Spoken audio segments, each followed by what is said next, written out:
With Disney recently announcing major restructures and a major shift to focus on streaming as a priority, it's really no surprise that Marvel Studios is going to be at the forefront of content delivery. Well, now we know that WandaVision and the upcoming first few Marvel TV series are just pilots for what is to come.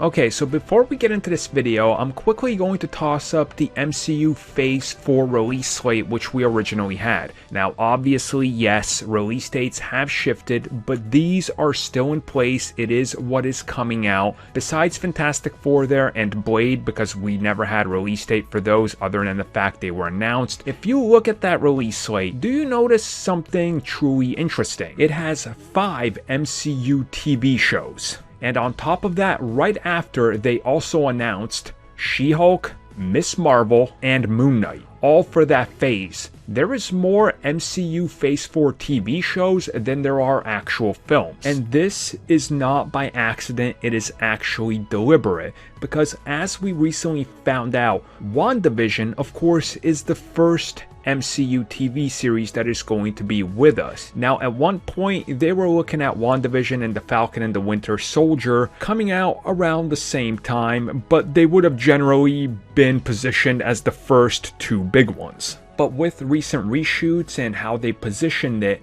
they said that they started to look at WandaVision as not just the start of the MCU TV dynasty, if you will, but also the pilot for Marvel Studios TV. Now, if some of you don't know what that means, if you look at every TV show ever that wasn't greenlit automatically to like a first season or an entire season, the first episode is called a pilot because they need to see if it takes off. If it does, there you go. You had the pilot that helped the series take off. So Marvel Studios says that it's looking at WandaVision and the first few Marvel TV shows that are already in development, along with the Falcon and the Winter Soldier and Loki, as the pilots to what is coming down the road, which we haven't even begun to see what they're planning. Now, of course, as Disney again recently shifted to put a majority of their focus and resources on streaming effects and efforts, it does make sense, right? If you look at the success of Mandalorian, for example, and how much merchandise it moves and how big it is when it airs, this makes a lot of sense. There's a lot of money to be made, and they are making a lot of money. Comics